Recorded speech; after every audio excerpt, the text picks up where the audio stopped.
రెండు తెలుగు రాష్ట్రాలకు అదే ప్రధాన రహదారి. పారిశ్రామిక వాడగాను అభివృద్ధిలో దూసుకుపోతున్న ఆ ప్రాంతంలో సరుకు రవాణాకు అది ముఖ్యమైన ప్రాంతమే. అదే నల్గొండ జిల్లా మిర్యాలగూడ. కానీ ఇక్కడి రోడ్లను చూస్తే అధ్వానంగా ఉన్నాయి. ఫ్లైఓవర్ బ్రిడ్జ్ నిర్మాణం నత్తనడకన సాగుతోంది. దీంతో స్థానికులు, ప్రయాణికులు, వాహనదారులు నరకయాతన అనుభవిస్తున్నారు.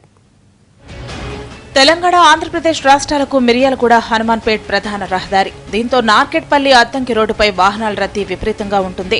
మిర్యాలగూడ నుంచి దేవరకొండ, నాగార్జున సాగర్, మహబూబ్ నగర్, శ్రీశైలం, మంత్రాలయం వైపు వెళ్లే వాహనదారులు తీవ్ర ఇబ్బందులు ఎదుర్కొంటున్నారు. నల్గొండ జిల్లా మిర్యాలగూడ హనుమాన్పేట వద్ద నిర్మిస్తున్న ఫ్లైఓవర్ బ్రిడ్జి నిర్మాణం నత్తనడకన సాగుతోంది. విపరీతమైన దుమ్ము లేస్తుండటంతో వాహనదారులు ఆరోగ్య సమస్యలను ఎదుర్కోవడమే కాకుండా ప్రమాదాలకు కూడా గురవుతున్నారు. రోడ్డు నిర్మాణ పనులు పూర్తయిన తర్వాతే టోల్ ఫీజు వసూలు చేయాలనే నిబంధన ఉన్నప్పటికీ సర్వీస్ రోడ్లు, బ్రిడ్జీల నిర్మాణం పూర్తవక ముందే వసూలు చేస్తున్నారు. 2012లో 24 కోట్ల రూపాయల అంచనా వ్యయంతో ఫ్లైఓవర్ బ్రిడ్జిను ప్రారంభించారు. 2014 నాటికి పూర్తి చేయాలనే ఒప్పందం ఉన్నా కాంట్రాక్టర్ నిర్లక్ష్యం వల్ల ఇది కాస్త ఆలస్యమవుతూ వస్తోంది.